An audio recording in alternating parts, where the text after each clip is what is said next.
अपने पास में अपना पूरा नाम जो आप अभी यूज कर रहे हैं करंटली, और अपनी डेट ऑफ बर्थ लिख लीजिए। करंट यूज जो करते हैं केवल वो नाम लिखना है। डॉक्यूमेंटल नेम क्या है, जो डॉक्यूमेंट्स में कैद है, वो कुछ भी हो सकता है। हमने आपके करंट यूजेज पे फोकस करना है।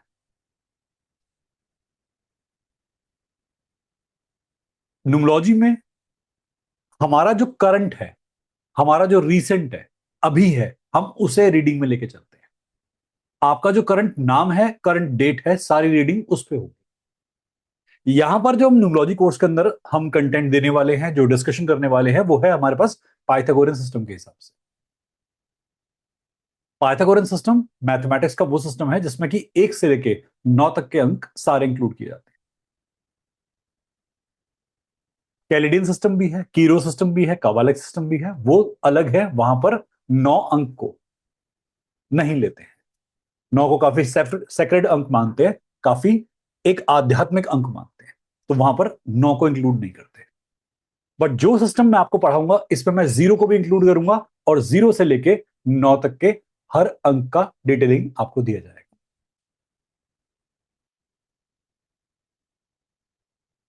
1 से लेके 9 तक तो पढ़ते ही पढ़ते हैं, पर 0 की भी इंपॉर्टेंस होती है। 0 को हम अंक या एक गाइडेंस के रूप में मान के चलते हैं। कई बार लोग कहते हैं कि 0 की वैल्यू का मीनिंग क्या है। 0 हमारे डेट ऑफ बर्थ में है, तो क्या हम एक डिप्रेशन, रिटार्डेशन, सप्रेशन की तरफ जाते हैं? आंसर है नहीं। 0 आपके चार्ट में आपके कर्मों के हिसाब से आपको बैलेंस करता है, एडजस्ट करता है। 0 कई बार बहुत तरक्की भी देता है, और 0 कई बार आपको बहुत नीचे भी उतारता है। दैट डिपेंड्स अपॉन कि आपका कर्म क्या है। 0 वैसा है आपके पास। लिखते चलिएगा। हमारी डेट ऑफ बर्थ के अंदर 8 अंक मिलते हैं। अगर आप अपनी डेट ऑफ बर्थ को ध्यान से देखोगे, तो ये 8 डिजिट का कलेक्शन होता है। कि जैसे मान लीजिए किसी की डेट ऑफ बर्थ है 15th, 11th, 1954। ये एक डेट ऑफ बर्थ है, और इसमें अगर आप देखोगे कंप्लीट फील्ड है करेक्टर। 2 करेक्टर यहां पर, 2 करेक्टर यहां पर, और 4 करेक्टर यहां पर। तो हमारे डेट ऑफ बर्थ में 2, 2 और 4 यूनिट शामिल होते हैं। इनके भी मीनिंग होते हैं कि ये 4 अंक हमारे जीवन में क्या करता है। कोई चीज 4 बार हमारे पास आ रही है, कोई चीज 2 बार हमारे पास में आ रही है, और डेट अलग पर्सपेक्टिव देता है, मंथ अलग पर्सपेक्टिव देता है, और ईयर अलग पर्सपेक्टिव देता है। मतलब इनके मीनिंग भी अलग अलग होते हैं। डेट से हम आपकी करंट अप्रोच देखते हैं। आपकी करंट अप्रोच।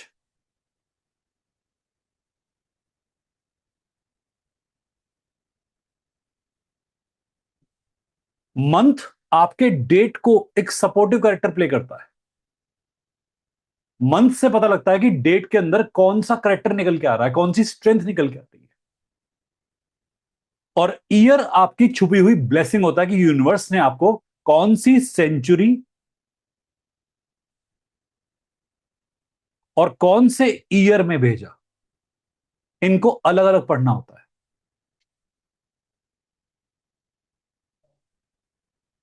कई लोग 1900 में पैदा हुए हैं, कई लोग 2000 में पैदा हुए हैं। दोनों का पर्सपेक्टिव अलग अलग होगा।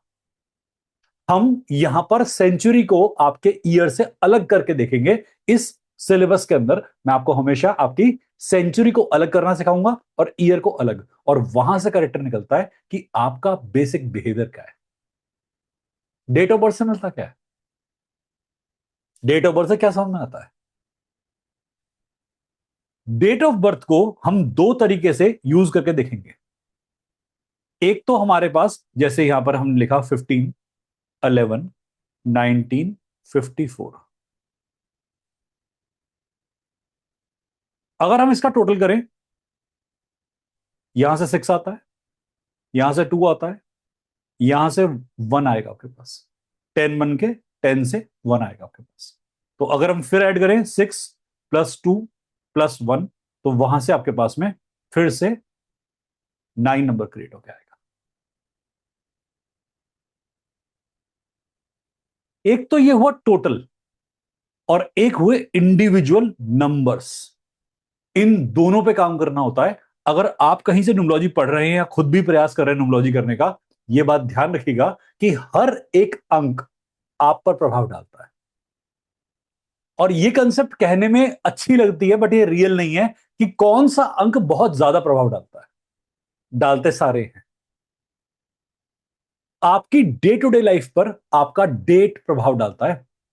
बिना मंथ के, बिना ईयर के देखिएगा कि आपका डेट क्या है।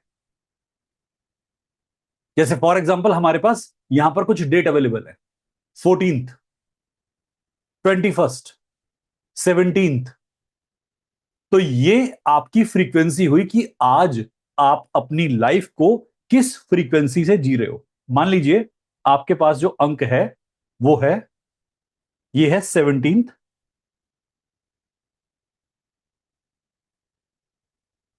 अप्रैल 1964। आपकी जो रेगुलर लाइफ है वो चलेगी 17/8 की फ्रीक्वेंसी से। आपका जो आउटकम होगा सोच का वो आएगा 8 की फ्रीक्वेंसी से। पर जो आपकी सोच को पीछे से कारण देगा, जो पुश करेगा, वो होगा 17। 8 टोटल बन के सामने आएगा कि आपकी सोच से क्या रिजल्टेंट आया, और 17 उस सोच को बनाने वाला नंबर बनेगा। एग्जाम्पल लेते हैं, तुरंत समझ में आएगा।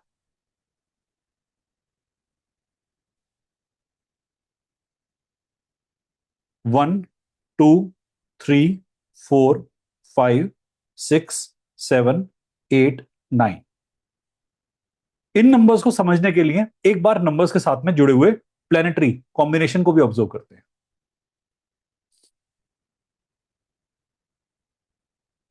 यह है सन, यह है moon, Jupiter, Rahu, mercury, Venus, Ketu, Saturn, Mars. जिनको नहीं पता है वो ये सीक्वेंस को नोट डाउन कर लेंगे या स्क्रीनशॉट ले लीजिए इसका। अब मान लीजिए कि आपका डेट ऑफ बर्थ है 17 अप्रैल 1961। तो आपकी जो थॉट पैट प्रोसेस है, जो मेंटेलिटी है, वो गवर्न होगी टोटैलिटी में 8 नंबर से। बट 8 नंबर को क्रिएट कौन कर रहा है? 1 और 7। मतलब आपका, अगर मैं एनालिसिस करके बताऊं, तो आपकी सोच जो है सैटर्न गवर्न होगी।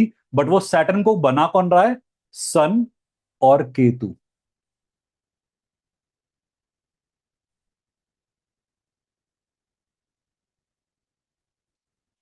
ये बात समझ में आई सबको, जो मैंने अभी बताई? कि आपके पास में 8 अगर डेट ऑफ बर्थ होता तो कहानी अलग होती।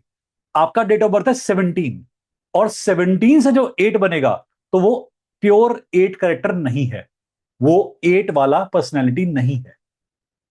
प्योर 8 पर्सनैलिटी काफी सबमिसिव होगा, अपने आप को व्यक्त नहीं करेगा। मान लो किसी की डेट ऑफ बर्थ एग्जैक्टली 8 है, वो इंसान सबमिसिव बहुत ज्यादा होगा, एक्सेप्टेंस और सरेंडर बहुत होगा उसको। वो लड़ नहीं पाएगा, कई बार अपनी बात रख नहीं पाएगा। पर अगर 17 वाला इंसान है, 17 से 8 बन रहा है, ये इंसान अपनी बात रखेगा जरूर। और किसी के साथ भी कोई दुर्व्यवहार करेगा, कहीं पर किसी ने कोई आर्ग्यूमेंट करा और गलत साइड का पक्ष लिया, ये उसके ऐसी तैसी मार देगा। क्योंकि 17 में कैसे कैरेक्टर आते हैं? 1 मीन्स सन, 7 मीन्स केतु। केतु का मतलब होता है ध्वजा, शीर्ष, ऊंचा, हाईएस्ट। सन का मतलब क्या होता है? Highest, brightest.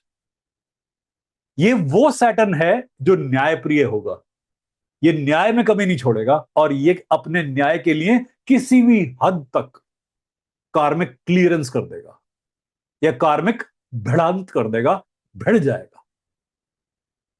तो 17 वाले लोगों की लाइफ वैसी नहीं है जैसी प्योर 8 वालों की लाइफ है। Did you get my point? मेरी बात समझ में आई मैंने क्या बोला? हर नंबर की फ्रीक्वेंसी अलग होती है। न्यूमरोलॉजी में गलती होती है कि हम मान लेते हैं सभी नंबर्स की फ्रीक्वेंसी एक सी होती है। जो भी नंबर 8 बनाएगा एक सा होगा, 26 से 8 बनेगा तो भी एक सा होगा, 17 से 8 बनेगा तो भी एक सा होगा, 8 से 8 बनेगा तो भी एक सा होगा। बिल्कुल नहीं। हर नंबर का रिजल्टेंट अलग होता है कि कौन सा नंबर किसको कंस्ट्रक्ट कर रहा है, कौन सा नंबर क्या क्रिएट कर रहा है। नो डाउट अगर आपका डेट ऑफ बर्थ 17 है या 26 है तो टोटल 8 है। ऑब्वियसली आपकी सोच का रिजल्ट सैटर्न बेस्ड होगा, बट उस सैटर्न को कौन क्रिएट कर रहा है? ये बात क्लियर हुई? तो हमारे हर अंक के बेस में क्या है हमें ये देखना होता है। अगर आपका डेट ऑफ बर्थ कंपाउंड है, कंपाउंड का मतलब जिसमें दो अंक होते हैं। एक और एग्जांपल लेते हैं। मान लीजिए आपका डेट ऑफ बर्थ है 13th। मैं लिख के बताता हूं आपको।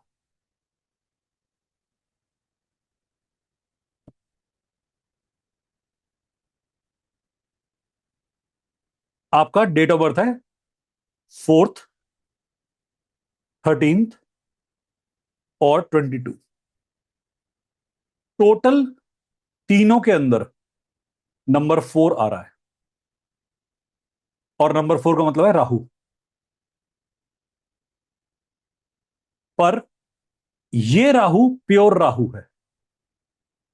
यहां पर क्या है, सन और जुपिटर दोनों के करेक्टर राहु बना रहे हैं। यहां मून का डबल करेक्टर राहु बना रहा है।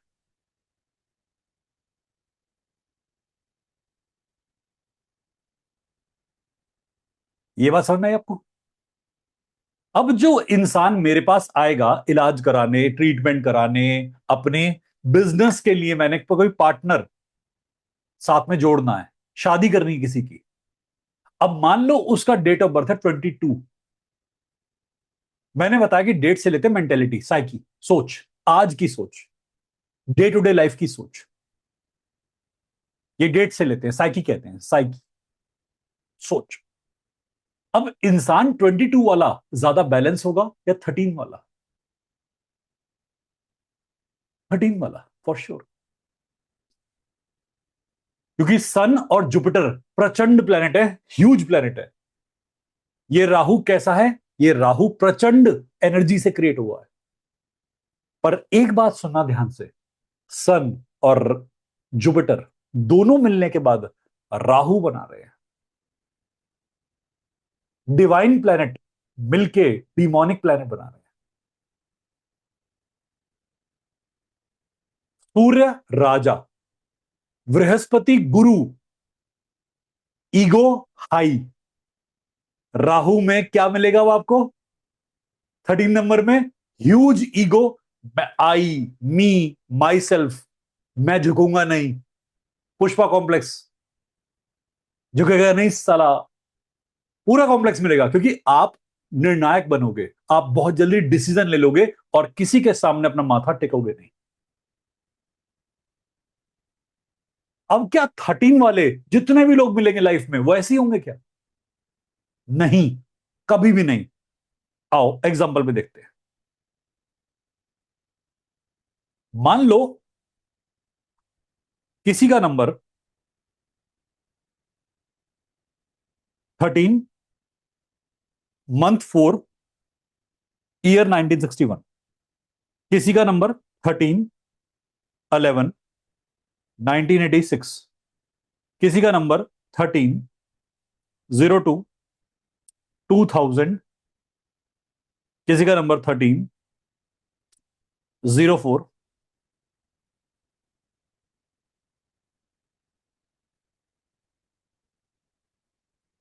अब देखो कॉम्बिनेशन कितने सारे बन गए हमारे पास में। हम अपनी डेट के साथ मंथ देखते हैं कौन सा वाला होगा, हमारे करेक्टर वैसे बनते हैं। डेट के साथ मंथ कौन सा अटैच्ड है?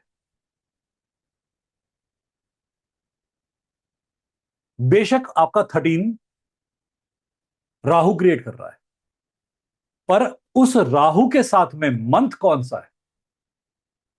आपका फ्रेंड सर्कल कैसा है? आपके निकटतम संबंधी कैसे हैं? आपकी हरकतें वैसी प्रचंड हो जाती है। राहु को सपोर्ट किसका मिल रहा है? आपका राहु 22 से बन रहा है, तो इमोशनल राहु, इमोशन के वॉयज पे चलेगा हमेशा, बड़े एक्सट्रीम डिसीजन लेगा एकदम से इमोशनल होके, कि मुझे तुमने ऐसे दिल तोड़ के कुछ बात कही थी, मेरे मन को चोट लगी, मैं आज के बाद तुम्हारा मुंह नहीं देखूंगा। राहु है, एकदम डिसीजन पे उतरेगा, इमोशनल बेस्ड डिसीजन होंगे। 13 वाला Rahu practical based Rahu, 4 number वाला Rahu typical Rahu character, safety security flipping movement. अब मान लो 13 के साथ में आपका मंथ है 4, April month, 4 number month, number में राहु 13 से बनता हुआ, मंथ में राहु, अब आपकी फ्लिपिंग एबिलिटी बहुत स्ट्रांग हो गई, आपकी डिसीजन मेकिंग पावर बहुत ज्यादा एक्सट्रीम पे चली जाएगी, आपको एक साथ बहुत कुछ चाहिए, क्योंकि आपका राहु प्लस राहु कॉम्बिनेशन बन गया। और क्या चाहिए, मुझे कैसे पता लगे कि 13 डेट और 4 मंथ वाला इंसान क्या चाहेगा? 13 से बनता हुआ जो राहु होता है, मैंने बताया ईगोइस्ट राहु होता है,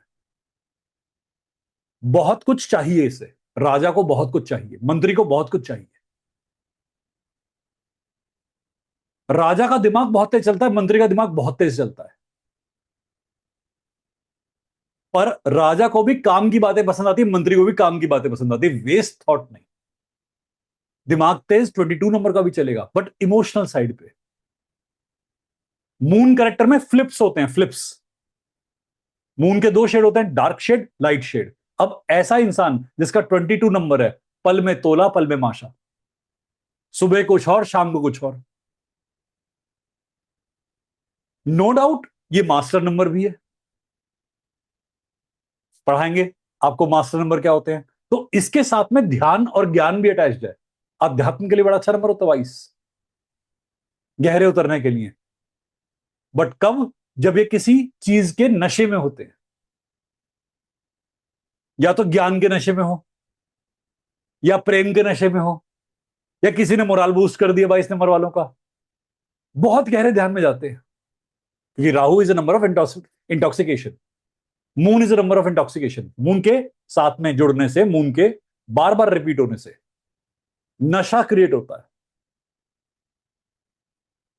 ऐसा इंसान किसी नशे में रहता है।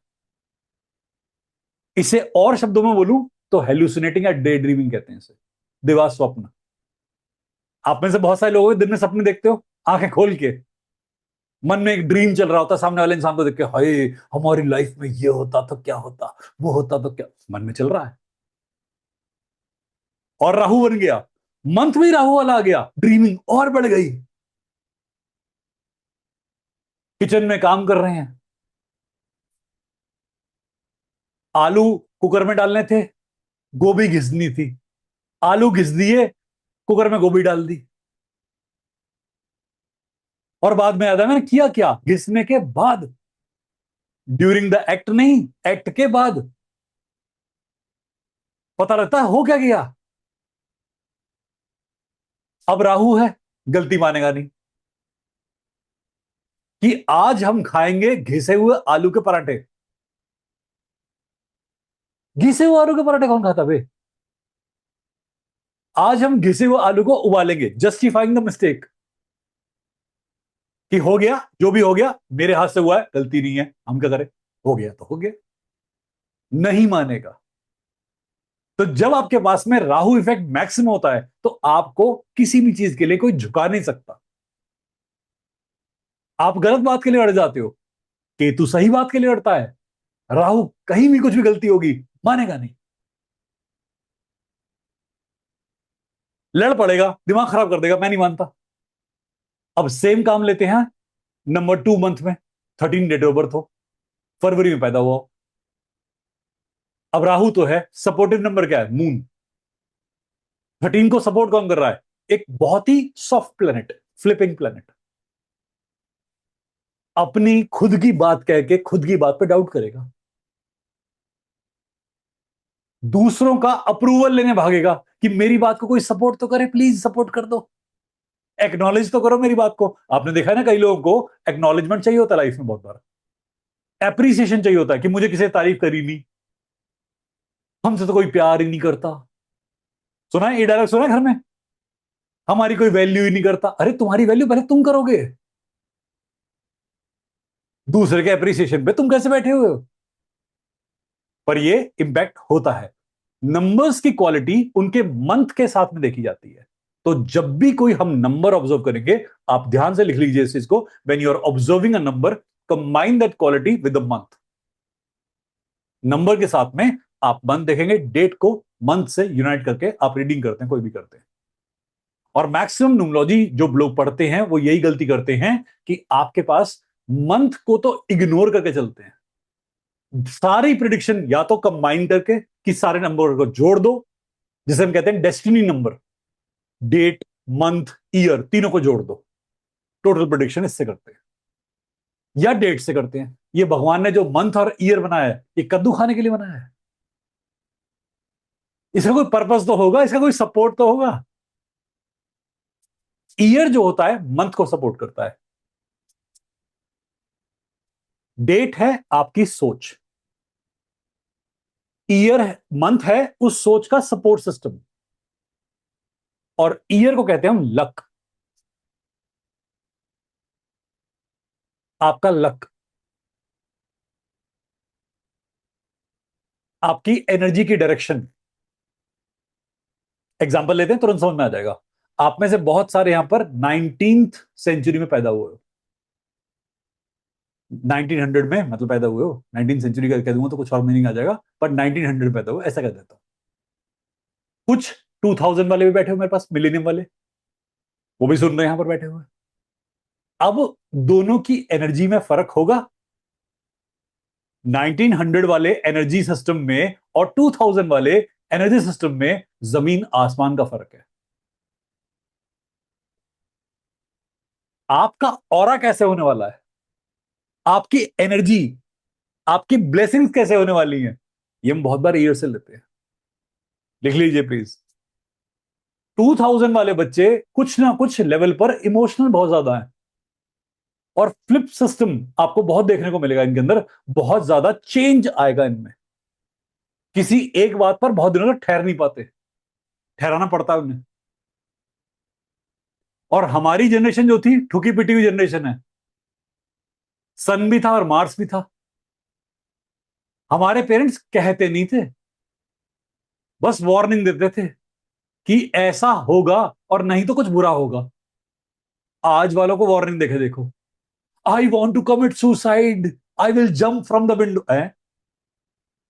हमारे पेरेंट्स के सामने अगर हमने कह दिया ना कि I will jump from the window, parents खुद फेंक के मारेगा कि जा बेटा, उड़ता हुआ जा नीचे, और अगला पैदा करूंगा और उसे बताऊंगा कि पहला वाला मरा क्यों था, क्योंकि उसने माँ बाप से बहस की थी एक रात को, इसलिए उड़ता उड़ता खिड़की से बाहर गया।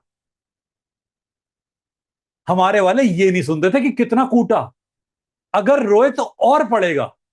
याद है? एक तो धोते थे, ऊपर से रोने भी नहीं देते थे। तो हमारी 1 और 9 वाली जनरेशन थी कि सन भी है और मार्स भी है, ऊर्जा भी है, कुटाई भी है। हमारे अंदर क्वालिटीज कूट कूट के भरी गई हैं, पहले कूटा गया है फिर भरी गई हैं। इन वालों में जरा भर के देखो, 2000 वालों में तुमने जरा सा कुछ छेड़ दिया, अब ये डिप्रेशन में जा चुके हैं। मिनट से पहले बात तुमने शुरू नहीं करी, फेंट,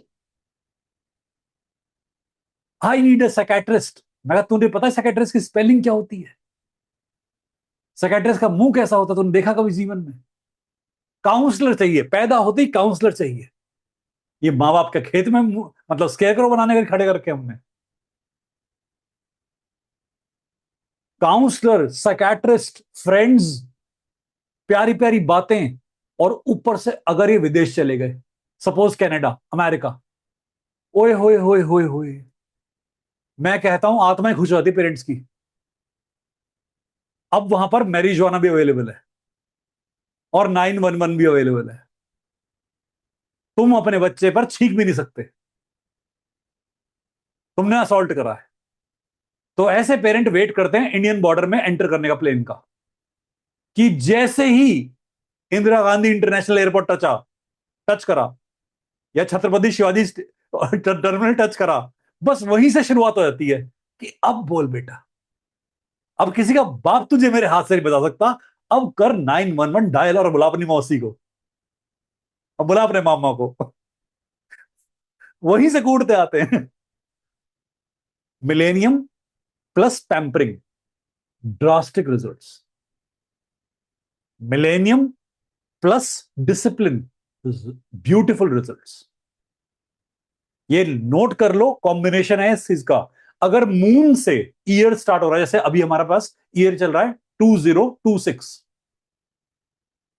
2026, टोटल क्या आता है इस ईयर का? टोटल बताओ एक बार।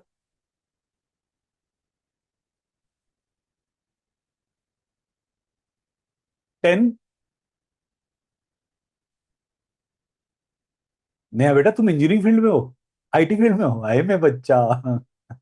अरे मेरा छोटू, तुझे 8 सुनाई दिया था? तेरे तो मैथ से कूद के मर गया आज खिड़की से मेरे बच्चे। इतने जोर से मैथ्स आया। आप कहीं भी इस वक्त देखना, 10 नंबर का काम चल रहा है। 10 नंबरी, सुना है 10 नंबरी? 10 नंबरी को किस चीज से जोड़ते हैं? ईमानदारी से बताना, जो बचपन में सुना था कि दुनिया 1 नंबरी तो मैं 10 नंबरी। अब 10 नंबरी का मतलब क्या होता है? जुगाड़। ये साल मैक्सिमम लोगों का जुगाड़ बेस्ड होगा, मैनिपुलेट करना पड़ेगा। फाइनेंशियली देख रहे हो क्या हालत चल रही है, इंटरनेशनली क्या हालत चल रही है, यूनिवर्सल कंडीशन, ग्लोबल कंडीशन कैसी बन रही है, क्या हालत चल रही है। सब कंट्री एक प्रोपेगेंडा रन कर रही है। 10 नंबर का वर्डिक्ट होता है प्रोपेगेंडा। 1 और 0 दोनों हैं इसके अंदर। गलती से भी 10 की प्रिडिक्शन 1 वाली मत कर देना। 1 इज किंग। 10 मीन्स आइदर 0 और 1, यू डोंट नो। कभी 0 कभी 1, कभी 0 कभी 1। Unclear picture. दिखाएगा 0, आएगा 1, आएगा, दिखाएगा 1, आएगा 0। तो पिक्चर अनक्लियर, इसे हम जुगाड़ नंबर कहते हैं। बिजनेस के लिए बड़ा अच्छा नंबर होता है। बिजनेस करना जानते हो और आपका दिमाग तेज चलता है, जुगाड़ वाला दिमाग है, जबरदस्त रिजल्ट्स। दोबारा रिपीट करता हूं, ध्यान से सुनना। अगर बिजनेस करना जानते हो और दिमाग आपका तेज है, इट इज ब्यूटीफुल नंबर। और ये टाइम पर आपको पता है, मार्केट के बारे में कह रहे हैं कि मार्केट बहुत अनस्टेबल है, बहुत अनस्टेबल है। बट क्या सभी के लिए अनस्टेबल है? नहीं। कई सेक्टर्स बहुत बेनिफिट कर रहे हैं, कई सेक्टर्स में बहुत ग्रोथ हो रही है। अगर आपको इंटेलिजेंटली समझ में आता है कहां पर ग्रोथ करनी है, आपको पता है कहां जाना है। फॉर एग्जाम्पल, काफी टाइम से गवर्नमेंट सोलर के बारे में बहुत डिस्कशन कर रही थी। कुछ 5-7 सालों से government solar solar solar word का जप कर रही थी। अब अचानक से एक वॉर आई, पेट्रोलियम के प्राइसेस सोर कर गए, पेट्रोल के प्राइसेस सोर कर गए, और आपसे कहते हैं कि अब इलेक्ट्रिक कार की तरफ मूव करना शुरू कर दो। और आज से 4 साल पहले इलेक्ट्रिक कार की मार्केट बननी शुरू होकर गई थी, और गवर्नमेंट ने कुछ डाल दिया था इनिशिएटिव। ये कुछ भी एकदम से नहीं आता, ये प्री प्लान होता है। वॉर भी आने की टाइमलाइन होती है कि इस टाइम पर वॉर करना शुरू करेंगे, कुछ बड़ा इवेंट क्रिएट करेंगे, कुछ छोटे इवेंट कवर अप करने के लिए, कुछ घटना को कवर अप करने के लिए कुछ और इवेंट क्रिएट किए जाते हैं, उससे वर्ल्ड को थोड़ा अनस्टेबल करते हैं, शेक करते हैं, मार्केट पूरी रीअरेंज की जाती है। और ये हर कुछ कुछ सालों के बाद होता है, 30-40 साल के बाद, या 10-20 साल के बाद ऐसे इवेंट्स होते हैं। आपने अपने बचपन में इराक और ईरान की फाइट भी सुनी होगी, जहां ऑयल के कुओं में आग लगा दी गई थी, ऑयल वेल्स में आग लगा दी गई थी, और वो कई महीने तक ऑयल के टैंक्स में, ऑयल में आग जलती रही थी। फिर से वॉर आ गई, फिर से ऑयल के रोने आ गए। कुछ कुछ टाइम के बाद में बार बार सेम इवेंट कैसे आ रहे हैं? और दोनों इवेंट के पीछे एक ही कंट्री जिम्मेदार थी।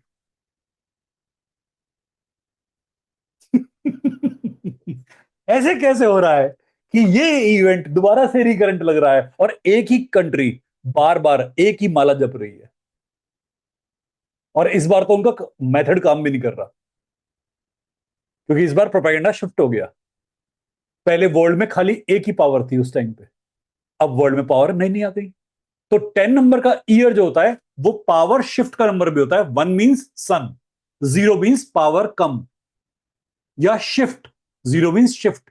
तो आपके घर में भी ऐसा हो सकता है कि कोई एक इंसान जो बहुत पावरफुल रहा हो, अब उसमें पावर शिफ्ट दिखे।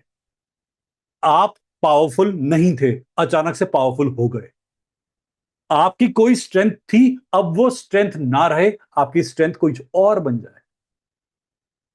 न्यूमोलॉजी इतनी एक्यूरेट साइंस है, ये इंसान का भूत भविष्य वर्तमान सब बताती है, पर देखने वाले की आंखें भी होनी चाहिए। देखो, ज्योतिष और न्यूमोलॉजी, कई लोग पूछते हैं कि कौन दोनों में से बेहतर कौन सा। दोनों अपने आप में बेहतर है। मैं जो कोर्स कंडक्ट करूंगा, मैं आपको नंबर्स की साइकोलॉजी पढ़ाऊंगा कि नंबर्स की अपनी सोच क्या होती है। प्रिडिक्शन सीखना बहुत आसान काम है। प्रिडिक्शन के लिए आप 15 मिनट के मेडिटेशन में बैठो, आपके पास गाइडेंस आनी शुरू हो जाएगी। प्रिडिक्शन करना सबसे आसान काम है, बट न्यूमोलॉजी और एस्ट्रोलॉजी का पर्पस प्रिडिक्शन करने का नहीं होता, कर्म को समझने का होता है। कर्म क्या कह रहा है, इस साल का कर्म क्या होना चाहिए। जब आपको अपनी डेट का कर्म पता है, अपने नेम का कर्म पता है और इस साल की डेट का कर्म पता है, आप अलाइनमेंट कर लोगे। मान लो आप ऑफिस में जॉब करते हो। अब आपने मुझसे कहा कि सर 10 नंबर का साल बताया आपने, 10 नंबर में परिवर्तन आना चाहिए। 10 नंबर में आपने कहा कि कुछ चेंज आएगा। मेरी लाइफ में चेंज कैसे लाऊं और बेनिफिट में कैसे लाऊं? मल्टीपल व्यापार करके, मल्टीपल बिजनेस से। अभी तक आप एक मोनोटोनस परफॉर्मेंस दे रहे थे, अब मल्टीटास्किंग पे शिफ्ट हो जाओ। 10 नंबर का साल है, बहुत सपोर्ट करेगा। अपने गेज को चेंज करना शुरू करो धीरे धीरे। अपने साथ में सपोर्टिव सिस्टम अटैच करना शुरू करो। किसी एक चीज पर लॉन्ग डिपेंडेंसी नहीं होनी चाहिए। 10 नंबर। जितने अक्टूबर बॉर्न वाले हो वो भी ये बात सुन लेना, क्योंकि 10 नंबर तुम्हारे मंथ में। अक्टूबर बॉन्ड्स को कभी ऑब्जर्व करना, एनालाइज करना, इनकी फ्रीक्वेंसी टाइम टाइम पे बदलती रहती है। अप्स एंड डाउन्स अक्टूबर की बहुत बेसिक क्वालिटी है। 1010। 10 नंबर की डेट हो या 10 नंबर का मंथ हो, दोनों के लिए ऐसे नरेशन यूज करते हैं। डेट होगी तो करेक्टर और प्रोमिनेंट होगा, मंथ होगा तो करेक्टर थोड़ा डिमिनिश, थोड़ा एक डाइल्यूट। ईयर होगा करेक्टर और भी टर्शियरी करेक्टर लेते हैं उससे। नंबर्स के भी अपनी एक लैंग्वेज होती है। आपका कर्म डिसाइड करना, आपको मैं कहां से मेरा कर्म देखूं, अपनी डेट से। मंथ हटाओ, ईयर हटाओ, जो खाली डेट है वो आपका कर्म है।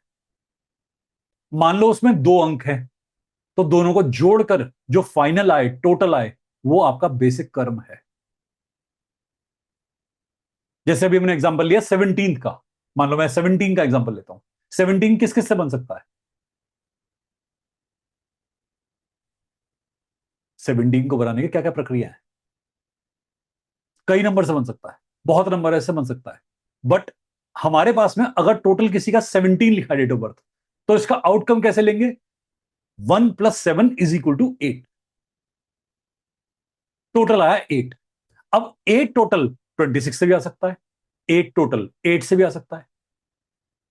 मैं इन तीनों को सलाह क्या दूंगा कि तुम्हारे कर्म क्या हैं?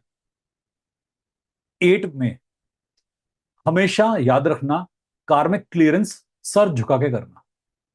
लाइफ में जो भी मुसीबत आए, जो भी परेशानी आए, एक्सेप्टेंस, सरेंडर। शनि के कर्म होते हैं कि कभी भी लड़ो मत अपने भाग्य से। अच्छा मिले अच्छा, बुरा मिले बुरा, परफॉर्मेंस कांस्टेंट रखना, चाहे कुछ भी हो जाए, सैटर्न जीत जाएगा। आपको शनि महाराज कुछ नहीं कहेंगे, 7.5 ही आ जाए, शनि की ढैया आ जाए, कंटक शनि हो, ये सब नाम सुने होंगे आपने कहीं ना कहीं, शनि की महादशा हो, कुछ फर्क नहीं पड़ेगा, क्योंकि आपका काम सिर्फ फोकस करना है अपने कर्म पे। और जैसे ही लालच आया, आपका फोकस कहां शिफ्ट हो गया?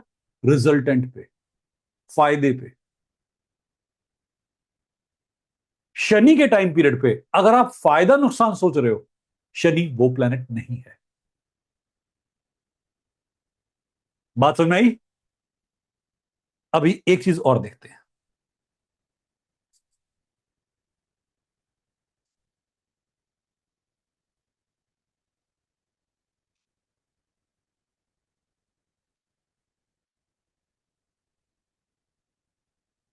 यह है सोलर सिस्टम में हमारी अर्थ। अर्थ के बाद होता है मार्स, जुपिटर, सैटर्न। अर्थ से पहले होता है वीनस, यहां मरकरी, और यहां सन। अर्थ के आसपास होता है मून। आगे के प्लेनेट होते हैं हमारे पास यूरेनस, नेपच्यून और प्लूटो।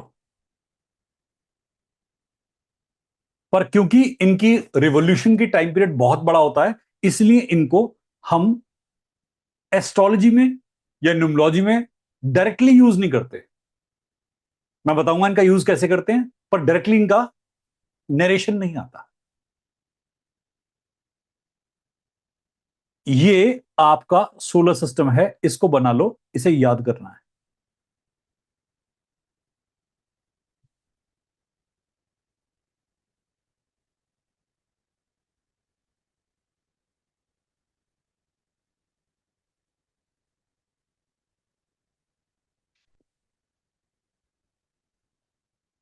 मैंने इनके साथ में इनके नंबर्स लिख दिए। MO मतलब मून, मून के साथ 2 नंबर लिख दिया। SU मतलब सन, सन के नीचे 1 नंबर लिख दिया। ME मरकरी, मरकरी नीचे 5। VE वीनस, वीनस के नीचे 6। MA मार्स, मार्स के नीचे 9। JU जुपिटर, नीचे 3। SA सैटर्न, सैटर्न के नीचे 8। और मून को मैंने 2 पोजीशन पे रखा है, एक ऊपर एक नीचे, क्योंकि मून अपने रोटेशन को ऐसे ही कंप्लीट करता है, ये ऊपर नीचे पोजीशन लेता है, इसलिए मैंने ऐसे रखा है। अब जब आप मून को रीड करेंगे एस्ट्रोलॉजी में कहीं आगे जाकर, तो मून के भी 2 नोड्स निकलते हैं, एक राहु, एक केतु। इसे कहते हैं नंबर 4, इसे कहते हैं नंबर 7।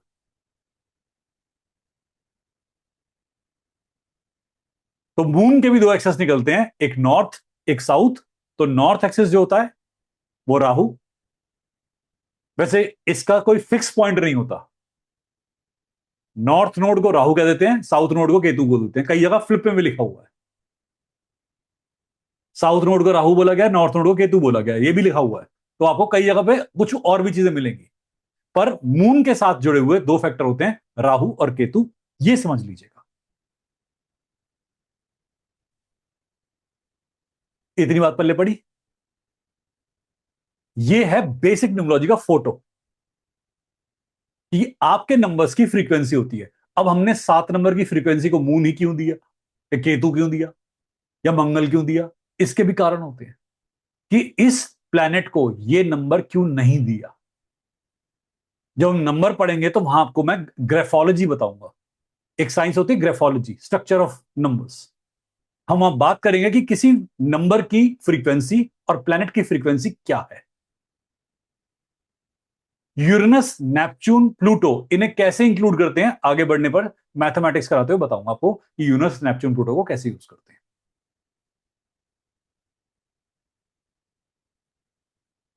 मून के 2 करेक्टर आएंगे आपके सामने, एक राहु करेक्टर और एक केतु करेक्टर।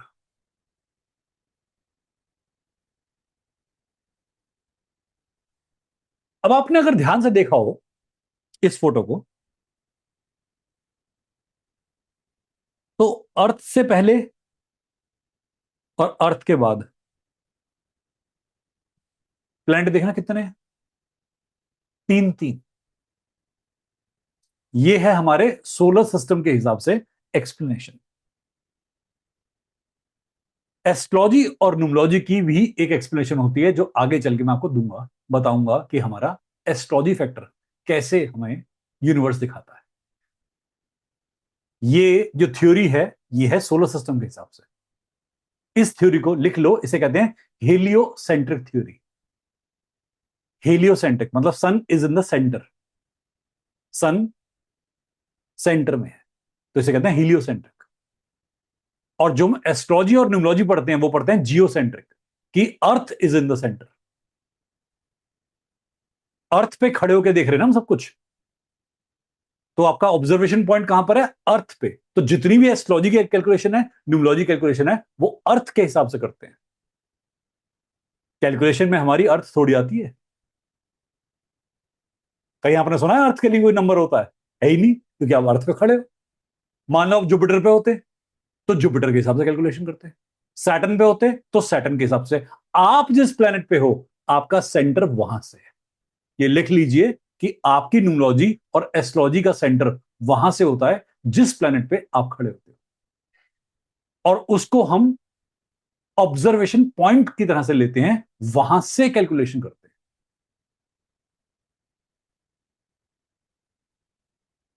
एक क्वेश्चन आपने पूछा था कि एस्ट्रोलॉजी और न्यूमरोलॉजी में क्या फर्क है? कोई फर्क नहीं है। फिर एक क्वेश्चन आता है कि क्या दोनों में सेम प्रिडिक्शन आती है? 100%। मैं आपको न्यूमरोलॉजी पढ़ाते पढ़ाते एस्ट्रोलॉजी का भी काफी सारा पार्ट पढ़ाऊंगा। हमारा एक ग्रैंड कोर्स भी आ रहा है, पता होगा आपको, कि जिसमें न्यूमरोलॉजी, एस्ट्रोलॉजी, पामिस्ट्री हम रिसर्च वर्क के लेवल पे पढ़ाते हैं। जब आप ये सब चीजें पढ़ लेते हो और बड़े हो जाते हो, पढ़ते पढ़ते बहुत ज्यादा नॉलेज आ जाती है, फिर वहां लेके जाते हैं। तो वहां का कोर्स कंटेंट इससे भी डिटेलिंग में चलता है। वो सिलेबस और भी बड़ा होता है कि शायद 1 साल चले, शायद 2 साल चले, 3 साल चले, वो ऐसा सिलेबस होता है। वो रिसर्च वर्क है। यहां पर हम प्रिपरेशन करते हैं दिमाग की कि आपको न्यूमरोलॉजी सिखानी है। पर यह बात मैं यही बता देता हूं, एस्ट्रोलॉजी, न्यूमरोलॉजी, पामिस्ट्री, टैरो, इन सब की रीडिंग एक ही आती है। पढ़ने वाला अनाड़ी है तो उसे सेपरेशन करना नहीं आता, नहीं तो आप आराम से ध्यान से देख सकते हो, सारी प्रेडिक्शन एक ही डायरेक्शन में इंडिकेट करती है। कई लोगों ने यह पूछा कि हमें स्टार्टिंग कैसे करनी चाहिए। पहले हम न्यूमरोलॉजी से स्टार्टिंग करें लाइफ की, एस्ट्रोलॉजी से स्टार्टिंग करें, पामिस्ट्री से, टैरो से, कहां से स्टार्टिंग करें? तो स्टार्टिंग होनी चाहिए मेडिटेशन से। पहले मेडिटेशन करके अपने आप को स्थिर करना आना चाहिए। उसके बाद में कोई हीलिंग टेक्निक सीख लो, ताकि आपको अपना ऑरा कंट्रोल करना, कॉर्ड कटिंग करना, ये सब कुछ आ जाए। क्योंकि जब आप नंबर्स से कनेक्ट करोगे, चार्ट से कनेक्ट करोगे, तो आपकी कॉर्ड जुड़नी शुरू हो जाएंगी लोगों से, ग्राउंडिंग आपकी वीक हो जाती है, आप इन्वॉल्व हो जाते हो दूसरे के ऑरा में, तो ऑरा से निकलना आना चाहिए। तो पहले मेडिटेशन, फिर कोई एक हीलिंग मेथड, उसके बाद आप स्टार्ट कर सकते हो न्यूमरोलॉजी। न्यूमरोलॉजी बहुत आसान और बेसिक मेथड है जिससे आप जल्दी रिजल्टेंट देख लेते हो।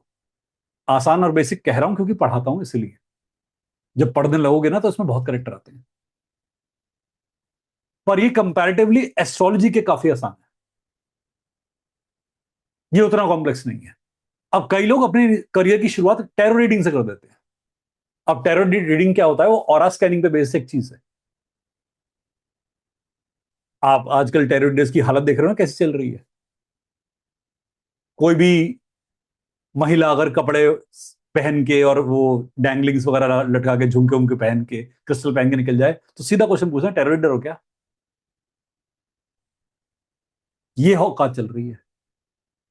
इतना बुरा हाल कर रखा है मार्केट का कि टैरो रीडर मतलब कुछ अतरंगी, बाल ऐसे, या तो कपड़े बहुत कम, अति सूक्ष्म, पूरा स्किन शो चल रहा है, ज्वेलरी लाद रखी है पूरा, वो मतलब ओणम वाला हाथी बने हुए घूम रहे हैं, क्रिसमस ट्री बन के घूम रहे हैं। ये टेरो रीडर की पहचान हो रही है, जबकि टेरो रीडिंग का इस बातों से कोई लेना देना नहीं है। ये बहुत सेक्रेड आर्ट है, पर इसके साथ प्रपंच जोड़ा गया है इसे फेम दिलाने के लिए। और लोग फिर जैसा डील करते हैं वो बहुत बुरी हालत करते हैं, और वहां पर जब सुनने में आता है हमें, बहुत बुरी हालत आती है। कई बार तो शर्म आती है अपने आप को बताते हुए कि मैं टेरो रीडर भी हूं, इनकी हरकतों की वजह से। पर टैरो रीडिंग का पर्पस जो होता है वो होता है आपकी थर्ड आई से आपके नेचर के साथ में आपका कनेक्शन एस्टेब्लिश करना। इतना सेक्रेड आर्ट है ये, इतना ब्यूटीफुल आर्ट है कि आप पंच तत्व को समझने का प्रयास करते हो, पांचों एलिमेंट के साथ कनेक्ट करते हो और फिर उनका इंटरप्रिटेशन, कॉम्प्रिहेंशन एक फोरकास्टिंग की फॉर्मेट में आपके सामने होता है। मैं कार्ड रीडिंग देखता हूं, यूट्यूब पे बहुत सारे वीडियोस वाले होते हैं, इसने लाल कलर के कपड़े पहने हैं, इसका मीनिंग लाल कलर से है, इसने पीला लिफाफा ले रखा है, इसका मीनिंग पीला लिफाफे से है। मतलब ये चल रहा है इनका, सारे के सारे मतलब यही प्रिडिक्शन करके मरेंगे क्या? पीला निक्कर, लाल टी शर्ट और उसके ऊपर ये पहन रखा है, इसका ये तुम्हारा दिमाग खराब हो गया है। टैरो ये होता है, इस हिसाब से ओशो ज़ेन टैरो उठा लो, पागल हो जाओगे रीडिंग करते करते। कार्ड कहीं जा रहा है, जेन कुछ और कह रहा है, ओशो कुछ और कह रहे हैं। हर विद्या आपको एक क्रेडिट लेने के बाद मिलती है, एक प्रैक्टिस करने के बाद मिलती है। ओशो जेन को या राइडर वेड को हाथ लगाने से पहले अपना मेडिटेशन सुपर स्ट्रांग करना। आपको ऑरा स्कैनिंग आनी चाहिए, बहुत अच्छे लगे। मैं पढ़ाता हूं, मैं प्रैक्टिस करता हूं, इसीलिए बता रहा हूं क्योंकि आपको कभी कभी यह मुसीबत आती है कि मैं पहली मोडेलिटी कौन सी यूज करूं, मैं पहली विद्या कौन सी सीखूं। सिंपल आंसर, न्यूमरोलॉजी से स्टार्ट करना। गणित हम सभी को आता है, पैसे का लेन देन हम सभी कर लेते हैं। मैथमेटिकल हमें सोसाइटी ने बना दिया है, एजुकेशन सिस्टम ने हमें एनालिटिकल बना दिया है। तो इसीलिए हमारा दिमाग एनालिसिस को पहले समझ लेता है, नंबर्स को पहले अटैच कर लेता है। हम कलर से, ऑरा से कनेक्ट क्यों नहीं कर पाते? क्योंकि किसी ने सिखाया नहीं। बचपन से अगर ट्रेनिंग मिलती ऑरा स्कैनिंग की तो हमें ऑरा स्कैनिंग आ जाता। हमें हमेशा नंबर से अटैच होना सिखाया, कितना फायदा, कितना नुकसान, कितने मार्क्स, कितने अंक, कितने पैसे। अब राहु केतु सुनते हुए हंसी आती है क्योंकि बचपन से किसी ने बताया नहीं राहु केतु भी कुछ होते हैं, मिनरल्स होते हैं, एलिमेंट होते हैं, वाइब्रेशन होती है, किसी ने बताया नहीं। इसलिए हम न्यूमरोलॉजी से पहले अटैच हो जाते हैं। Am I clear? तो कई बार पूछते हैं लोग कि हम क्या करें पहले। तो पहला काम होता है आपका इस फील्ड में आने के बाद न्यूमरोलॉजी, उसके बाद में तुम्हारा जो जी करे करो। पर एस्ट्रोलॉजी को कभी ना कभी सीख लेना। एस्ट्रोलॉजी और न्यूमरोलॉजी साइड बाय साइड चलते हैं, दोनों आने चाहिए। क्यों? क्लाइंट पूछता है। न्यूमरोलॉजी में कुछ क्वेश्चन के आंसर मुश्किल से मिलते हैं, बड़ी प्रैक्टिस से मिलते हैं, जैसे past life, twin, twin flame. इनके आंसर्स न्यूमरोलॉजी में ढूंढने का प्रयास करोगे थक जाओगे। मैं खुद बता रहा हूं न्यूमरोलॉजी कहां फेल करती है। यहां पर मुझे एस्ट्रोलॉजी का यूज करना ही पड़ेगा। रेमेडीज, न्यूमरोलॉजी में कोई रेमेडी नहीं होती।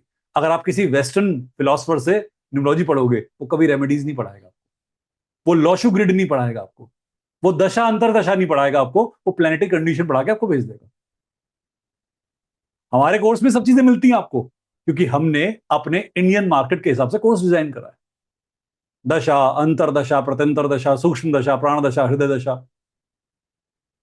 टाइम तक की प्रिडिक्शन देनी सिखाई, मैं तिथि तक की प्रिडिक्शन देनी सिखाई है कि आप किस तिथि पे पैदा हुए हो, किस टाइम पे पैदा हुए हो, क्या मीनिंग है इस बात का, कौन सा पोर्टल खोला आपने।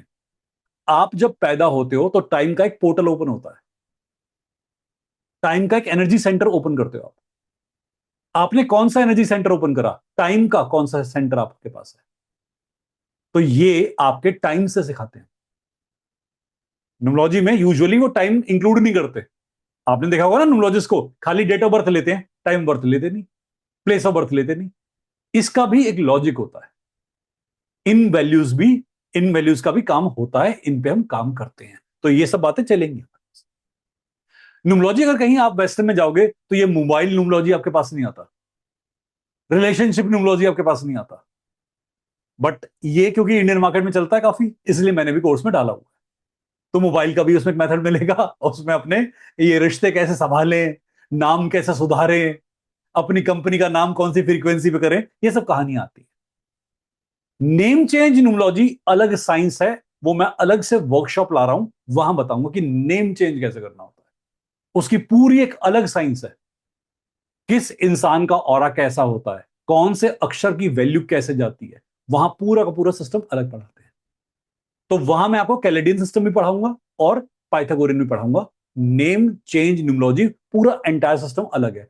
बट मैंने आपके करिकुलम के अंदर थोड़ी सी इस चीज की भी एक वैल्यू दे रखी है कि क्लाइंट आए तो खाली हाथ ना जाए। इंडियन क्लाइंट ऐसे आता है कि भैया मेरे को सारी चीजें तुमसे पता करनी है।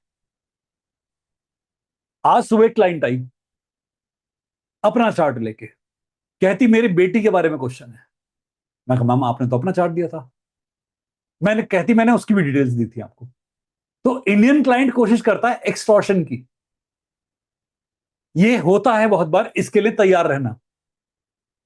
मैंने मना नहीं करा, पहले मैंने बोल दिया कि उसका चार्ट चाहिए होगा मुझे प्रिडिक्शन देने के लिए, बट मैंने उस इंसान के चार्ट के हिसाब से उसकी बेटी की डिटेलिंग भी दे दी।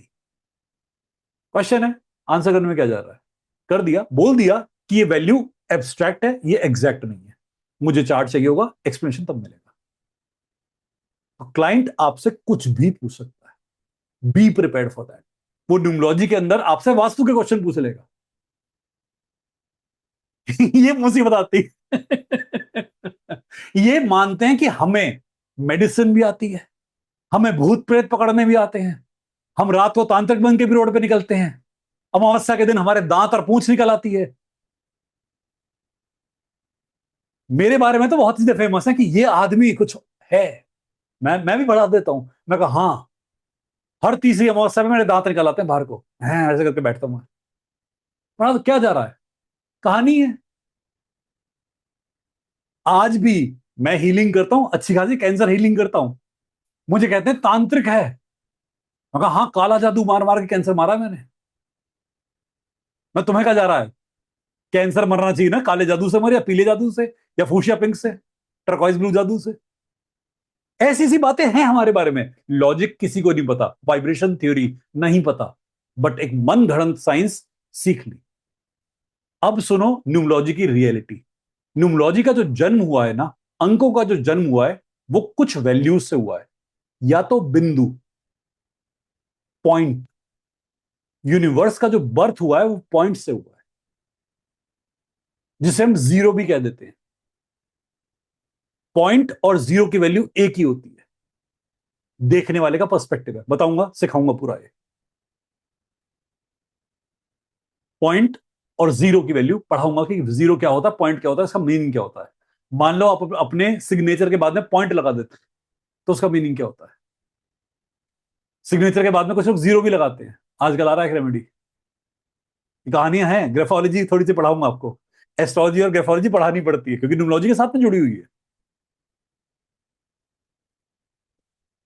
पॉइंट से यूनिवर्स का जन्म हुआ है। अब दो पॉइंट जब मिलते हैं कहीं पर, दो पॉइंट को ऐसे छोड़ दो, मिल जाएंगे तो एक जीरो बन जाएगा, अलग अलग कर दो वन बन जाएगा। दो पॉइंट में डिवीजन कर दो, वन बन जाएगा। एग्री? मजे की बात, आपने दो पॉइंट जोड़ दिए, एक बन गया, पर पॉइंट कितने हैं? पॉइंट कितने हैं? दो। दो पॉइंट से एक बन रहा है, दो नंबर से एक नंबर बनता है। यूनिवर्स ऐसे बना है। ये वन और टू की इंटरमिक्सिंग की थ्योरी होती है कि जब एक होता है तो उसमें भी डुअलिटी होती है, दो जुड़ के एक बनाता है। ये आपके नेचर को दिखाते हैं। जैसे आपका डेट ऑफ बर्थ हो गई 12, आपकी डेट ऑफ बर्थ हो गई 21, 21। इन लोगों के करेक्टर जो होते हैं बड़े फ्यूजिंग करेक्टर होते हैं, कंफ्यूजिंग करेक्टर होते हैं। ये स्विच और स्वैप कर लेते हैं अपने करेक्टर को, ये इजीली सामने नहीं आ पाते क्योंकि दिखते हैं एक, अंदर है दो। दिखते हैं दो, यूनिफाइड होके एक। अब इंसान की पहचान करने में ये बहुत काम आता है। ये हम क्लाइंट को नहीं बताते इतनी बातचीत। क्लाइंट तो प्रोडिक्शन लेने आता है हमसे, उसे तो 2 मिनट में निपटाते हैं आंसर देके। मेरे बच्चे का ब्याह कब होगा? मैं कहूं कल ही होगा। कहते क्यों मजाक कर रहे हो? मैं कहा शुरू किसने किया था? 2-3 मिनट में बातचीत होती है, वहां पॉइंट टू पॉइंट चलना है। ये काम नोट्स में चलेगा, ये काम एक्सप्लेनेशन का मैं आपको अलग से बताऊंगा कि ये कहानी क्या है। ट्राइंगल, यूनिवर्स का एक बहुत इंपॉर्टेंट फैक्टर मैंने रेकी में पढ़ा है आपको, ट्राइंगल, स्क्वायर और सर्कल। तो पॉइंट हो, शून्य हो या सर्कल हो, कहानी एक ही है। शुरुआत जिंदगी की शून्य से होती है, फिर आता है ट्राइंगल, फिर आता है स्क्वायर। इसमें से कैसे नंबर डिड्यूस होते हैं, ये पूरी कहानी बहुत बड़ी थ्योरी है, चलेंगे इस पे, कहानी बहुत सुनानी है। तो इसे कहते हैं नंबर्स की साइकोलॉजी, की नंबर बने कैसे। हमने नर्सरी क्लास में मैम से कभी पूछा ही नहीं कि मैम ए फॉर एप्पल ऐसे क्यों लिखती हो, क्या खोज लिया तुम्हारे अंदर कि ए फॉर एप्पल ऐसे है। और मैं अगर ए फॉर एप्पल ऐसे ना बनाकर छोटी वाली एप्पल बना दूं, छोटी एबीसीडी वाला स्मॉल ए बना दूं, तो क्या मेरी फ्रीक्वेंसी में कोई चेंज आएगा? आंसर है हां, आपकी फ्रीक्वेंसी में चेंज आएगा। कौन से लोग छोटा ए बनाएंगे सक्सेसफुल हो सकते हैं, कौन से लोग बड़ा ए बना के सक्सेसफुल हो सकते हैं? ये पूरी एक थ्योरी आती है कि ए बी सी डी, ये अल्फाबेट्स लिखना हिंदी में या इंग्लिश में आपकी एनर्जी को कैसे मॉड्यूलेट करता है। आपकी सक्सेस आपके सिग्नेचर से पता लग जाती है कि आप लाइफ में सक्सीड हो गया नहीं, आपका सिग्नेचर बता देता है। मैं आपसे एबीसीडी लिखवा के देख लूं, मुझे पता लग जाएगा कि आपकी कितनी माइंड की एबिलिटी है और कितनी माइंड में डिसेबिलिटी है। पेन के स्ट्रोक से इंसान का माइंड का स्ट्रोक पता लग जाता है, क्योंकि आपका सबकॉन्शियस दिख जाता है। Am I clear on this? ये बात समझ में आ रही है यहां तक? तो ये बहुत डीप थ्योरी है कि आपके कैसे यूनिवर्स के साथ में आप जुड़े हुए हो। न्यूमरोलॉजी हो या एस्ट्रोलॉजी, इसे पुराने टाइम पे देवी देवताओं के कांटेक्ट के लिए यूज करते थे। ये फ्रीक्वेंसी मेथड था कि हर एक अंक को हम कागज पे लिखते हैं तो उसकी वैल्यू होती है। आज भी आप देखते हो कि राहु केतु की ग्रिड बनती है एस्ट्रोलॉजी में, राहु यंत्र, केतु यंत्र, उसमें कुछ नंबर लिखे होते हैं। जब आप एक अंक को लिखते हो तो आप एक देवी देवता का आवाहन करते हो, आप उनका उच्चाटन करते हो। ये तरीके होते हैं, बहुत सारे तरीके हैं, उनका आवाहन भी होता है, उच्चाटन भी होता है इससे। अब आपको पता नहीं है कि आप नंबर को किस तरीके से लिख रहे हो। जैसे मान लो आपने ऐसे वन लिखा, ऐसे वन लिखा, ऐसे वन लिखा, ऐसे वन लिखा, इन सब की फ्रीक्वेंसी अलग अलग है।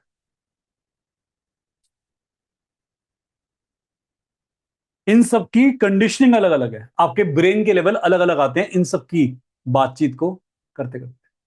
और आप बार बार वन को टेढ़ा लिखते हो, आपकी पावर शिफ्ट होती है, पावर स्विंग हो जाती है, एनर्जी चेंज होती है। इसलिए बच्चे को मैम नर्सरी क्लास में कर्सिव राइटिंग सिखाती है, हाथ पकड़ के सही लिखना सिखाती है कि अल्फाबेट्स को ए आ ई उ ऊ ए ऐ ओ औ अंग आ, स्वर को और व्यंजन को सही लिखना सिखाती है, ताकि सही फ्रीक्वेंसी आए हाथ से। क्योंकि ये नंबर नहीं है, अक्षर नहीं है, ये मंत्र होते हैं। पुराने समय में इनको मंत्रों की तरह यूज करते हैं, और आज भी अगर आप देवी के मंत्र पढ़ोगे तो उसमें बहुत सारे सिलेबल का यूज होता है। ओम टंग टंग टटंग टंग टंग टंग टचंग चंग चंग चंग चंग ऐसे बोलते हैं। शिव के, रुद्र के मंत्रों में आता है ये सब कुछ, काली के मंत्रों में आता है सब कुछ। आपने सुना होगा ना, एक अल्फाबेट को बार बार बार बार रिपीट करना, क्यों? ये कैसे उच्चारण कर रहे हो आप? ये पर्टिकुलर फ्रीक्वेंसी को बार बार क्यों यूज कर रहे हो? किसी ने पूछा ही नहीं कभी कि ये तो हमारे पास व्याकरण है, इसे मंत्र में क्यों घुसा दिया तुमने? ट के ऊपर अंग की बिंदी लगाने से, ट के ऊपर ई की मात्रा लगाने से मंत्र कैसे बन गया? तो कहानी ये है कि व्याकरण जो होता है वो पूरा मंत्रों का एक समीकरण है। इंग्लिश हो या हिंदी हो, ये अपनी एंशियंट जो इनकी लैंग्वेजेस थे या स्क्रिप्ट्स थे, इनके मैन्यूस्क्रिप्ट्स, उसमें ये मंत्रों का काम भी करते थे। आज इनका शेप थोड़ा चेंज करके इनको नॉर्मल ह्यूमन के लिए प्रेजेंट कर दिया गया है। पर आप अगर अभी भी नंबर्स को किसी ग्रिड में लिख दो तो उनकी पर्टिकुलर वैल्यू इनिशिएट हो जाती है, जैसे लॉशु ग्रिड। तो ये है न्यूमलॉजी। न्यूमलॉजी ये नहीं होती खाली कि आपने कोई डेट ऑफ बर्थ ली, अपना नेम रेक्टिफिकेशन कराया, किसी के पास गए, मेरा नाम पसंद नहीं है मुझे, कुछ और नाम दे दो, मेरी कामयाबी दिन दुगनी रात चौगुनी हो जाएगी। ये बात सरासर गलत है। एस्ट्रोलॉजी हो, न्यूमरोलॉजी हो, कर्म के साथ में कॉम्बिनेशन में काम करती है। जब तक आप अपने हाथ नहीं हिलाओगे, कोई नंबर आपको बेनिफिट नहीं देगा, कोई नंबर आपको रिजल्ट नहीं देगा। तो सिंपल एक बात बता रहा हूं आपको, कोर्स को आप एनरोल कर सकते हो। आप लोग जितने सुन रहे हो, बहुत सारे लोग अभी यूट्यूब पे डलेगा, वहां भी सुनेंगे। आपको अगर लगता है आपको साइकोलॉजी समझनी नंबर्स की, तो आपका स्वागत है। अगर आपको लगता है कि ये बातचीत आपको ऐसी जो मैंने प्रेजेंट करके बताई इसे लेना है, तो स्वागत है। ये मत समझना यहां शॉर्टकट सिखाए जाएंगे। ये मत समझना कि यहां पर कोई ऐसा पाखंडी मेथड बताऊंगा कि ये मंत्र का उच्चारण कर लो, इस अक्षर को अपनी छाती पे लिख लो और कल तक तुम्हें पैसे ही पैसे मिलेंगे। मेरे पास ऐसा कोई मंत्र नहीं है। मेरे पास कर्म समझने का लॉजिक है। मैं कर्म की थ्योरी बताऊंगा आपको कि आपका कर्म क्या है, ये जन्म क्यों मिला, हमने क्या डायरेक्शन लेनी है, हमें किस दिशा में जाना है। ये बातचीत हमारे पास चली। एक बात और, सभी लोगों से सविनय निवेदन है कि मेरे कोर्सेज जो होते हैं कहने को 30 दिन के होते हैं। ऐसा है नहीं। आना तुम्हारी मर्जी से, जाना महादेव की मर्जी से। एक एक साल भी चले, 30 क्लासेस की जगह 84 क्लासेस भी चली है, तो ये भूल जाना कि क्लास कितनी चलने वाली है, कोर्स कहां तक एक्सटेंड होगा। जब तक मुझे लगता है पढ़ाना है, मैं पढ़ाऊंगा। गाइडेंस के ऊपर होता है कि मेरे पास जितनी गाइडेंस आएगी मैं बार बार सिखाऊंगा आपको। और इस करिकुलम के अंदर बहुत सारे फेजेस आएंगे, कई मेथड सिखाऊंगा जिससे आप प्रिडिक्शन कर सकते हो, पर मैं कर्म समझना सिखाऊंगा। अगर आपने एक्शंस ही नहीं करे, न्यूमरोलॉजी एस्ट्रोलॉजी दोनों फेल हैं, कोई काम नहीं आएगा। बड़े से बड़ा राजयोग फेल हो जाता है। यह मत समझना कि नाम चेंज करने से सब ठीक हो जाता है। यह बहुत मूर्खतापूर्ण अप्रोच है। नाम चेंज करने के साथ साथ कर्म भी चेंज करना पड़ता है, कर्म भी ठीक करना पड़ता है। अभी कई लोगों ने एनरोल करना शुरू कर दिया है और भी लोग एनरोल कर रहे हैं, तो मैं अगले हफ्ते लाऊंगा कोर्स, अभी कल से नहीं लाऊंगा। क्योंकि अभी बहुत लोगों ने रिक्वेस्ट करी कि हमें एक वीक दे दो, छुट्टियां चल रही हैं, घूमने फिरने गए हुए हैं, मई जून जुलाई के मजे ले रहे हैं जीवन में, कि हम यहां गए हुए हैं, हम इस कंट्री में बैठे हुए हैं, हम उस कंट्री में बैठे। कोई बात नहीं, कर लो तुम अपना। ऑनलाइन कोर्स है वैसे। कोर्स अगर कभी क्लास में ये होता है कि आपके पास टाइम नहीं है, आप नहीं अवेलेबल हो, रिकॉर्डिंग प्रोवाइड की जाएंगी, पीडीएफ नोट्स प्रोवाइड की जाएंगे। पर इससे कुछ नहीं होता। अगर डिस्कशन नहीं करोगे, क्लास में प्रेजेंस ऑफ माइंड से नहीं बैठोगे, तो बातचीत पूरी तरह समझ में नहीं आएगी। मैं एक ऑनेस्ट सजेशन दे रहा हूं। कई बार क्या होता है कि आप मुझसे कहते हो कि मैं वीडियोस देख के पढ़ लूंगा या पढ़ लूंगी। अगर आपका मोटिवेशन लेवल लो है ना, तो वीडियो धरे के धरे रह जाते हैं। लोग साल साल भर बाद में वीडियो देख रहे होते हैं कि सर ये तो हमारा वीडियो छूट ही गया था। कोशिश करो कि रेगुलर डिस्कशन करो। डिस्कशन से ना बहुत सारी बातचीत और आती है। और आपको पता ही है, पुराने में से काफी सारे लोग सुन ही रहे हो, नए वाले भी सुन रहे हो। मेरे बहुत सारे और भी डिस्कशन ग्रुप्स हैं, मैं वहां पर भी लिंक डालता रहता हूं। गाइडेंस बेस्ड होता है, जैसे महादेव गाइड करते हैं, मैं वैसे चलता हूं। कई ग्रुप्स में अभी भी डिस्कशन चल रहे हैं। एस्ट्रोलॉजी पर भी हम रिसर्च कर रहे हैं, न्यूमरोलॉजी पर भी रिसर्च कर रहे हैं, तो आगे रिसर्च वर्क जो होता है वो भी चलता है। पर ये परफॉर्मेंस के और ऑरा के हिसाब से होता है।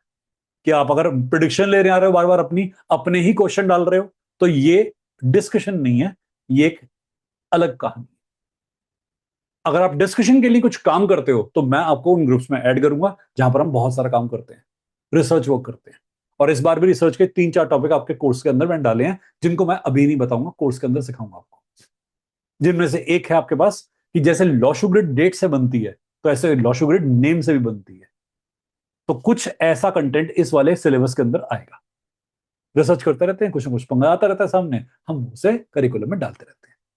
पुराने वाले जानते हैं, नए वाले सुन लें। और क्या पूछा था आप लोगों ने? हाँ, न्यूमलॉजी के अंदर एक क्वेश्चन बहुत आता है कि हम नेम कौन सा लें, हम डेट कौन सी लें। हमारा नाम कुंडली वाला कुछ और था, आज हमारा नाम कुछ और है, या शादी के बाद नेम चेंज हो गया। जो भी नेम प्रचलन में है हम उसे यूज करेंगे। जो भी नेम फेमस है हम उसे यूज करेंगे। जो आप डेली रेगुलरली यूज करो हम उसे यूज करेंगे। डेट में कभी चेंज नहीं करना चाहिए। कई लोग मुझसे पूछते हैं कि न्यूमरोलॉजी की अगर हमने डेट चेंज कर ली, हम अपनी डेट ऑफ बर्थ चेंज कर लेते हैं। क्या सॉल्यूशन मिल जाएगा? आप डेट को कभी चेंज मत कीजिए, इसके रेपरकशंस होते देखे मैंने। Multiple name, multiple date, multiple karma. जितने नेम होंगे, जितने डेट होंगे, सभी का कार्मिक क्लियरेंस करना पड़ेगा। जितने जितने नाम चेंज कर दोगे, बदलते जाओगे, उतने उतने कार्मिक क्लियरेंस के इंपैक्ट आपके ऊपर आते हैं। नंबर्स को समझने के लिए आपको नंबर्स के साथ मेडिटेशन भी करना चाहिए। यह बात पॉइंट अपने पास लिख लो। नंबर्स को अपने सामने लिखो, एक पेपर पे, प्लेन पेपर पे, रेड कलर से, और बैठकर ध्यान करो उनके साथ में। एक बार नंबर को देखकर आंखें बंद कर लो और देखने का प्रयास करो क्या गाइडेंस आती है। मैंने जितना करिकुलम बनाया, जितना सिलेबस बनाया, मैक्सिमम मेरा गाइडेंस बेस्ड सिलेबस। कुछ बुक्स से भी कंटेंट डाला है, नो डाउट, मार्केट की बहुत सारी बुक्स का कंटेंट भी उसमें डाला है, बट मैक्सिमम कंटेंट मेरा गाइडेंस बेस्ड है। और जो मैं पढ़ाऊंगा वो मेरा क्लिनिकल एक्सपीरियंस होगा। नोट्स जो होंगे वो अलग होंगे। जो मेरा कंटेंट पढ़ाऊंगा उसमें और फालतू पढ़ाऊंगा, वो मेरा क्लिनिकल बेस होता है। तो आपके पास बहुत सारे पेजेस मिलने वाले हैं।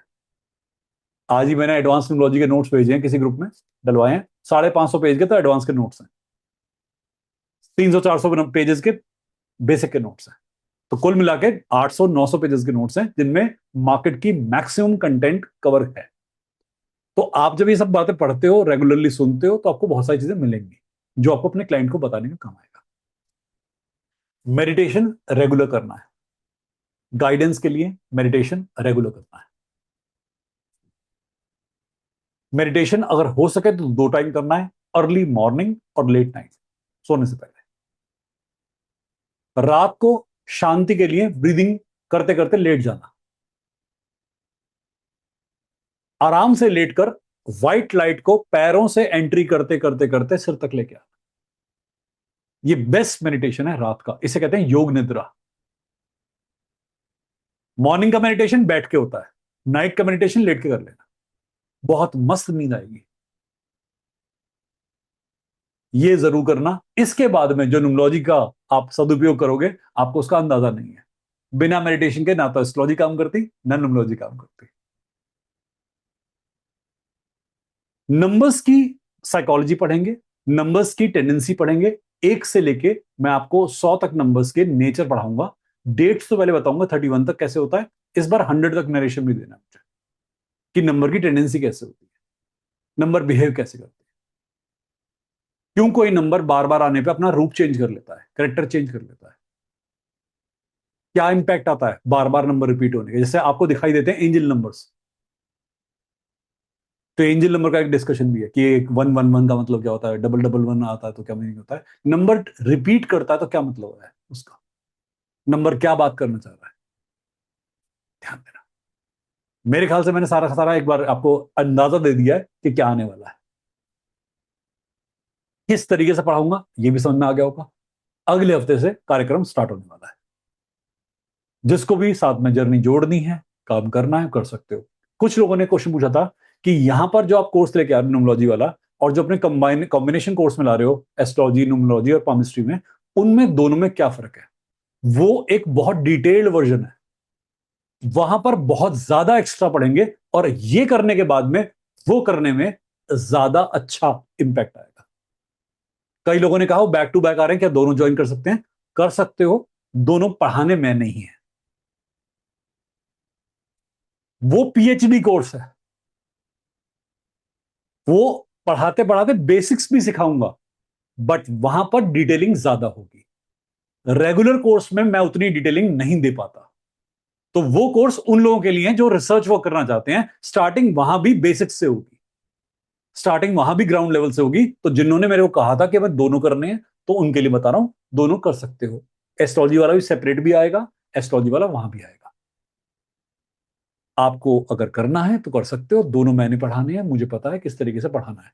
वहां हफ्ते में एक क्लास होगी, बट वो एक क्लास लंबी हो सकती है। यहां पर हमारे पास 3 दिन क्लास होगी, तो यहां पर ड्यूरेशन अलग होता है। यहां पर कंटेंट सॉफ्ट सॉफ्ट होता है, कि मुक्केबाजी हल्की हल्की करनी होती है। वहां प्रैक्टिशनर आते हैं जिनको करियर बनाना है, कि वाकई मुझे पीएचडी तक पहुंचाना है और मुझे सिर्फ रिसर्च करनी है, अच्छे ढंग से अपना नाम एस्टेब्लिश करना है, वो उनके लिए। ओके, तो आप दोनों कर सकते बेटा वो कॉम्बिनेशन कोर्स है, उसमें कोई ये जस्ट नहीं होता, उसमें जस्ट अलग अलग कोर्सेज मेरे जो आ रहे हैं वहां कर सकते हो जस्ट, वहां जस्ट नहीं हो पाएगा। वो कोर्स ही ऐसा है। उसमें लिंक बताऊं कि हाथ देखकर डेट कैसे देखते हैं, हाथ देखकर कुंडली कैसे बनाते हैं, तो ये सब कुछ आपस में इंटरलेटेड है। ओके, तो वहां पर वो चीजें नहीं है जो तुम रेगुलरली मुझसे पढ़ चुके हो। बस ये थी खबरें आज तक, इंतजार कीजिए नेक्स्ट वीक तक, और से मिलते हैं आपसे बहुत सारी बातें करने। नमः पार्वती पति, हर हर महादेव।